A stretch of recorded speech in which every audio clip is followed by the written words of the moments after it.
Well, hey there. This is Chris Lay, the podcast operations manager for Lee Enterprises. And for this latest season of Beat Chronicles that you're listening to, we wanted to highlight a series from the Roanoke Times titled Septic that was first reported and produced in 2018 by journalists Jacob Demmett and Robbie Korth. A 5-year-old child went missing in Dublin, Virginia, the spring of 2015.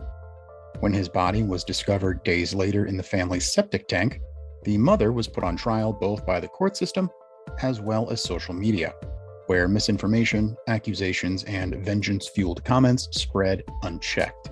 It's a tragic story, to be sure, but reporters Demmett and Korth went to tremendous lengths to capture and present a well-rounded and ultimately humane narrative that explores the way a community failed one of their own, while also touching on broader implications like the effects of Facebook, the stigma of drug addiction in rural America, and the distortion of facts. This is the third of what will ultimately be 7 episodes releasing every week. So firstly, head back to the start of the series if it's your first time here. And secondly, make sure that you're subscribed to the show wherever you get your podcasts to make sure that you get the latest installments as they premiere. And once you're subscribed, you can explore our archives for other true crime stories as told by the journalists who originally reported them. We'll make sure to include links to relevant articles from Roanoke.com in the show notes, so make sure you check those out for even more context and reporting on the story. And finally, if you appreciate what we're doing with this program, we encourage you to invest in local journalism and support the Roanoke Times or whichever newspaper it is that serves your community. It's the work of local reporters that make shows like this and so many others that you likely enjoy possible. Thanks for listening, and here is the third episode, The Whole Ashley, which was first produced in 2018 by Roanoke Times journalist Jacob Demmett and Robbie Korth. We found a cassette tape in an old evidence file in the Pulaski County Courthouse records room while researching Ashley White's life a while back. That sent us down a rabbit hole of searching for a tape player so we could find out what was on it. I drive a 2007 Honda Accord, which is just a few models too late to have a cassette player. We struck out at an antique store and then a pawn shop where the owner tried to sell us a broken boombox. We asked some of our older colleagues, but even they had ditched the obsolete technology years ago. We ended up resorting to Amazon, where it turns out you can buy relics of the 1990s, still brand new out of the box. The player showed up a few days later, and we returned to the windowless, kind of musty records room at the courthouse. We put the tape in and hit play. Emergency. Well, oh God, what's the problem? Oh God. We were listening to the very moment that Ashley White's life changed forever on April 6, 2001, the day her father was murdered when she was 16 years old. Oh, I'm just so upset. Oh, what happened? Oh. That woman on the phone is Gladys Phillips. Her grandson, Lamont DeFries, got into an argument with Ashley's dad, Terry White. DeFries claimed self-defense, but the evidence later showed Terry was unarmed that day. It was murder. Oh, just come on out here. What happened? Ma'am, I can't help you unless you tell me what's wrong. Well, you can't send nobody. Yes, I can, but you need to tell me what the problem is.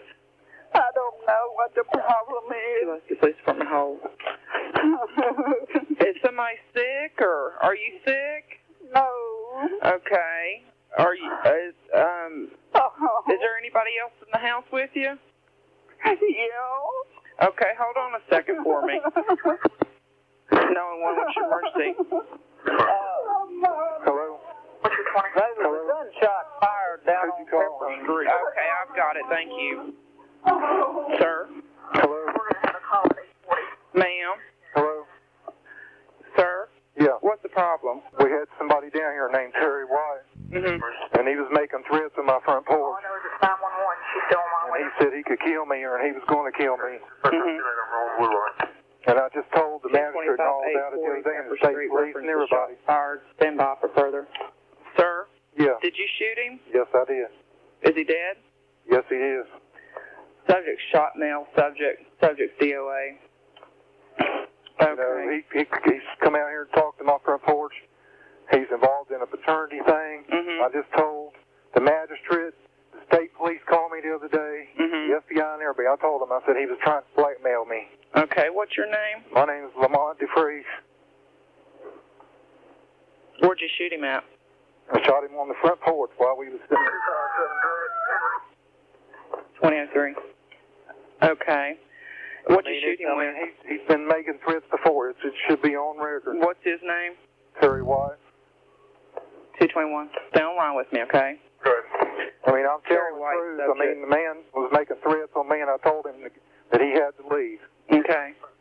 What's your name? Lamont DeFries. Caller advised his name is Lamont DeFries. He advised subject's going to be on front porch. Okay, sir. What'd you shoot him with? 357. He does have a concealed weapons permit. He carries 45 and different guns. When we get there with his hands completely out, we're being cooperative right now. 10-4. Very cooperative. Tell him there's no problem, and just the guy. Do not touch the weapon. Do not reach outside. Okay, where's your weapon at? I laid it here on the living room table. 20-4. Okay, could you do me a favor? Don't touch the weapon. Yeah. Show me 23 also. We'll go ahead and roll rescue. 20-4. You need to step out on the porch with your hands in the air, okay? Okay, I haven't done anything else now. Okay, my officers are there, okay? Okay. All right, is your mom going to be all right? Grandmother, I don't know. She might need somebody to stay with her. Okay, then. Just step out on the porch with your hands in the air, okay? All right, I ain't done nothing else now. That's okay. I was just defending myself. Okay, then. Okay. All right, thank you. Bye-bye. From the Roanoke Times newsroom, this is Septic. I'm Jacob Demmett, reporting with Robbie Korth.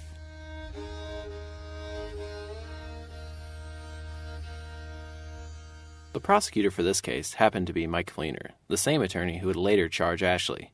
Court transcripts show Fleener telling the judge that DeFries and Terry White had been friends.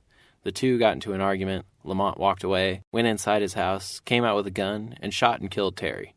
Elsewhere in the file, there's photos of Ashley's dad sitting dead, upright in a plastic chair on DeFries' front porch. He has red hair, like Ashley and Noah both. Ashley's child actually took her father's name, Noah Terry Thomas. The evidence file has a court transcript that shows Ashley didn't testify at the trial, but her older sister Mandy did. Here's one of our colleagues reading from that transcript. I'm Terry White's daughter, Amanda Worley. You know, I really thought about, ever since that day, what I wanted to say to you. When I was told that you shot my father, I never, ever would have believed it in a million years. I thought you two were friends. Apparently I was wrong. So I thought long and hard about what happened to my father, because I didn't really know what had happened to him, other than you had shot him. And I thought about it long and hard. And on that night that you shot that gun and heaven opened up, and God and his mother looked down, and they took him to heaven, and that's where he is today. So whatever you had planned, Lamont, did not work. My father is happy where he is. What you have done is, you made my grandfather lose his son, my mother lose her husband, and 2 children who have lost their father. This past October, I got married, Lamont, and the only thing I wanted was for my daddy to stand outside that church to tell me how beautiful I looked. And do you think I got that? No, I didn't, because of some petty argument you had with him. And I just wanted to say that to you. Lamont was found guilty of second-degree murder. He would have been released in 2022, but last year he was charged with unlawful wounding after he fractured his cellmate's skull because he'd left the light on. His term was extended another 4 years. But the DeFries case wasn't even the reason we were looking through old court records in the first place. We were there for a completely unrelated case from the prior year. But the more we looked around, the more the Pulaski County Courthouse records room kind of began to feel like a museum of Ashley White's tragic life. There's autopsy photos of people she loved, there's clothing and evidence bags and court transcripts all over the place. One of Ashley's best friends growing up was Tara Rose Muncie. Tara was actually the one who introduced Ashley to Paul Thomas when they started dating in high school. Tara thought they would be a good match, so she cooked a fancy dinner and invited her 2 friends over. The couple hit it off, and they stayed together. Tara was working at a Taco Bell on January 25th, 2000. She clocked out, left the restaurant, and then disappeared. A massive search ensued, and the national media swooped into the small town. I miss her so much. I just want her back. Somebody's got her. I don't know why, but she just wouldn't run, so something's not right, it's just too weird. That first voice you heard there was 15-year-old Ashley White from a TV interview during that time. The video shows her sitting cross-legged on a bed with a group of Tara's friends, pleading for Tara's safe return. But Tara never did come home. A hiker found Tara's body about 2 weeks later in a ravine 6 miles away. Jeffrey Allen Thomas, who is in no way related to Paul or Noah Thomas, was eventually convicted of her murder. The trial was the highest profile to hit Pulaski County at the time, a title it would maintain for 15 years, until it was arguably eclipsed by the death of Noah Thomas. Mike Fleener, who prosecuted both Ashley and her father's murderer, also handled this one. It's been revisited by several real-life crime dramas, including the television show Forensic Files and the investigative Discovery Channel's Ice Cold Killers. We had to ask the courthouse clerks to help us dig out Tara's file, which fills an old cardboard box in a locked cupboard. It contained articles of clothing that were entered into evidence, a list of witnesses subpoenaed to testify at the trial, including Ashley herself. All of this is stored in the same room. If you flip through these boxes, you will find photos of Ashley's best friend, murdered when she was 15, her father, murdered when she was 16, and her son, who died when she was 30. Ashley White turned 17 just a couple of weeks after her dad's death. I tried to think back on what I was doing on my 17th birthday. According to my Facebook post back then, I was bragging about the 88 I got on Dr. Cavell's history exam. I was helping my friends shop around for the first car his parents were about to buy him. I was applying to colleges and taking for granted how much that was going to cost my parents. Those were some critical years in my life, and it's amazing how different my experience was from Ashley's. They really can't even be compared. This part of Ashley's story was not brought into the trial. We didn't really learn all these details of her life until years later. What we did know during the trial was that Ashley and Paul were sticking together. We knew neither had a college degree, they were low income, and living in a trailer. We also knew Ashley had struggled to overcome an opioid addiction. But later, the context seemed to really explain things. Quote, "It just felt like tragedy followed her around," Tara Muncie's dad, Billy Muncie, told me once. "I think when you go through that much, you either go crazy or you bottle it up inside." Of course, those cases wouldn't be the last time the national media would descend on Pulaski County, and it wouldn't be the last time Ashley was right there in the middle of it all. Ashley and Paul were both arrested the day after Noah's funeral. Both were denied bond and spent over a year in jail awaiting trial. We learned later that much of their time behind bars was spent in solitary confinement for their own protection, given the outrage and media attention surrounding the case. When Ashley was brought to the courthouse, she wore a bulletproof vest. That means just days after Ashley's child died on her watch, she was put in a cell. She sat there, alone for months, with little more than a Bible and her thoughts. If that wasn't enough, while Ashley was in jail, her mother died. Here's court testimony from Deborah Ginder, a volunteer minister who regularly visited Ashley in jail during that time. Deborah Ginder, please come forward. You swear to tell the truth, the whole truth, and nothing but the truth to help you God? I so affirm. Thank you, ma'am. Please have a seat. If you will please answer the questions of the attorneys, beginning with Ms. Bolger. Thank you, Your Honor. So have you spoken with Ashley about the loss of Noah and the separation from Abigail? Yes. Okay. How has she reacted to the loss of Noah with you? The loss of Noah has been absolutely devastating for her. It's generally known that the death of a child is one of the most extreme forms of grief that can be experienced. Her grief has been exacerbated by the circumstances. Traumatic, unexpected death makes the grief process much longer and more difficult to negotiate. It's also been exacerbated by the fact that she was almost immediately after his death incarcerated and in isolation for months, which did not afford her the benefits of contact with support people. She has shared with me that during that time, what kept her alive emotionally and spiritually was that she had a Bible with her in isolation, and she spent most of her time grieving and reading scripture and praying. It's obvious to me that the loss she has experienced with Noah is very, very profound. And what about the separation from her other child, Abigail? Has she expressed any response to that? Yes. Actually, Ashley has been grieving 3 major losses when it comes to people. One is the death of Noah. One is the separation from her daughter, Abby. And the third is the death of her mother, which occurred since her incarceration. Each of those losses has been a heavy, heavy burden for her to bear.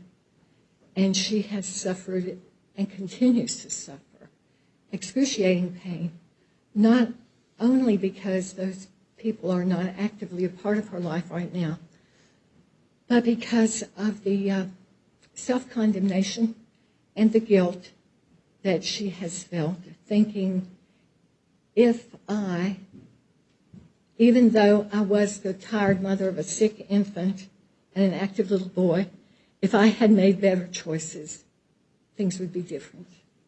So has she expressed a significant amount of remorse to you about her actions on March 22nd? She has indeed expressed remorse that she made such poor decisions. She has made the comment about leaving the children alone, but she has no explanation for why she would have done such a thing.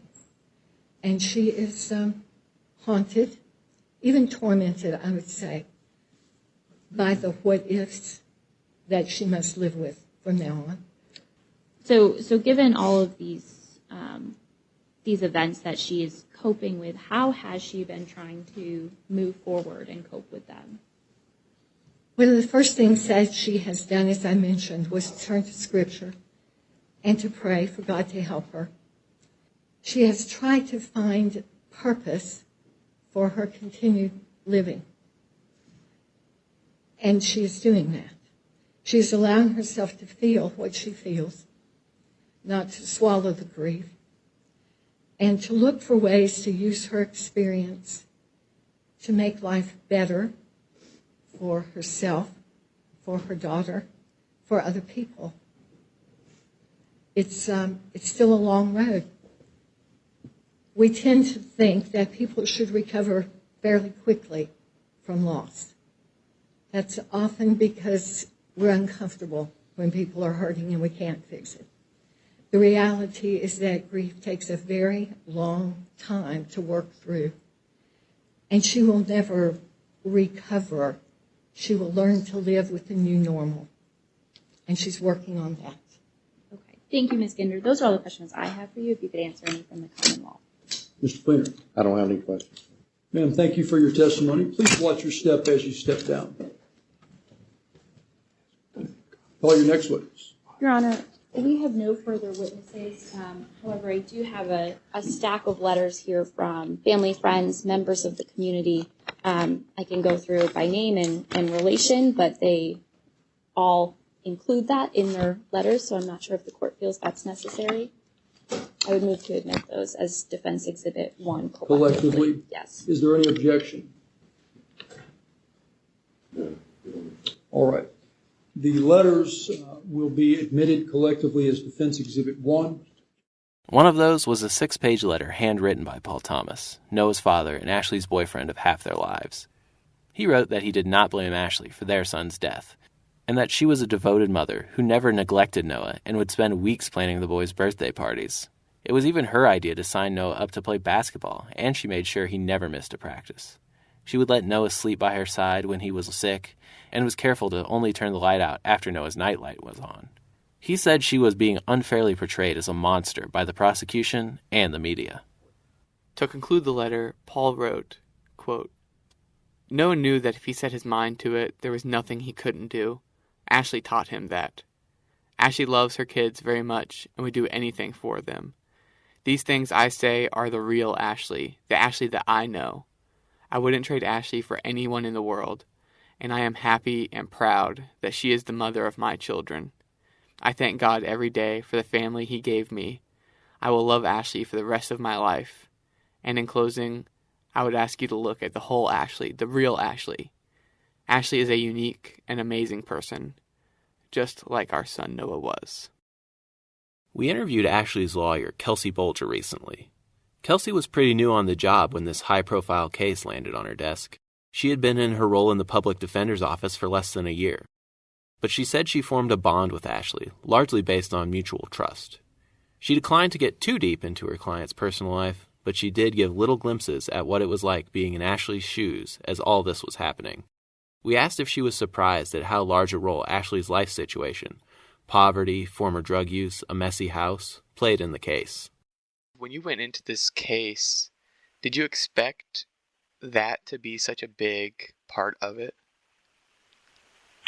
No. And I was really shocked by that and really discouraged, I think, to see that that's the way that people reacted to her, because I know Ashley and I interacted with her, so I knew that the way that people perceived her is not how she actually is. So I think, the way that people kind of took rumors and just ran with them was really sad, because it kind of showed a lack of, I guess, respect or appreciation for what the truth was. And I'm not really sure what caused that. I'm not sure if seeing her picture and seeing that she lived in a trailer and just kind of judging her family kind of caused people to just assume that she had done something so terrible. I think social media was probably a huge role, because, people can spread a rumor very quickly. But I was certainly not prepared for the opinions and the misinformation that people were spreading around. I feel like it's just sort of everyone should understand, well, everyone has a story. There's always more to the story than what you see in the papers. And I mean, obviously I hate to pick on you guys, but the Roanoke Times played a role in that too, of, calling him the slain 5-year-old and printing the story about her in the hotel room with marijuana. I think that people kind of had it out from her from the beginning, so the media picked up on that and kind of just capitalized on everything that they could. Every little tidbit about her was interesting to people. So I think, that was pretty unfair to her, I thought. In your time with her, did she, this kind of becoming a celebrity, how did she respond to that? Well, I think just generally, if you consider anybody in that position, they're in jail for a crime that they did not commit, which just on its own is an unbelievably traumatizing thing.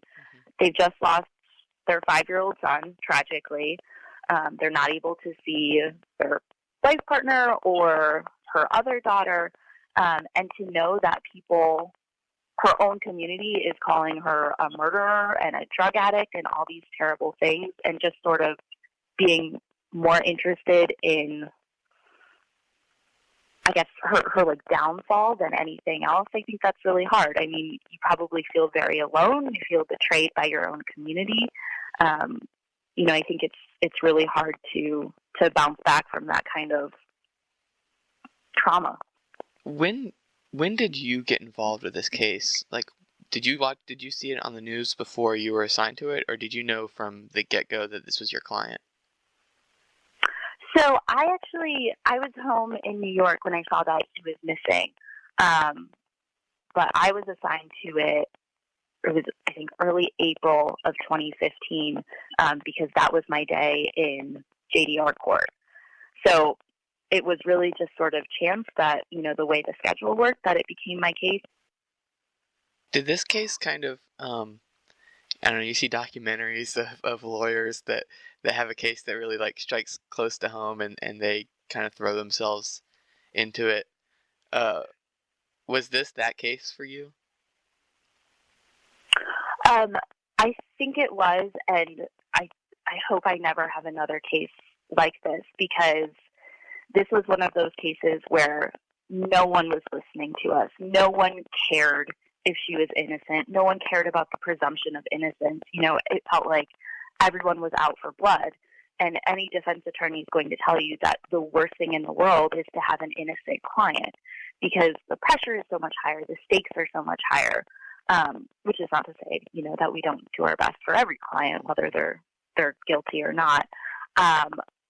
but it felt like everything was an uphill battle, and almost for no reason, right? Because the evidence against her was not particularly strong. So it's not like we had bad facts. From the beginning, I did not think our facts were bad. We had facts that sounded very bad, but when you look at the case law and you look at the statute that they charged her with, I never thought that they had a strong case. But it almost started to feel like the law did not matter. So we were arguing something completely different, which was kind of foreign territory to me. Yeah. When you walked out of the bond hearing, did you expect them to be going home that day, or were you surprised at all at the result of that?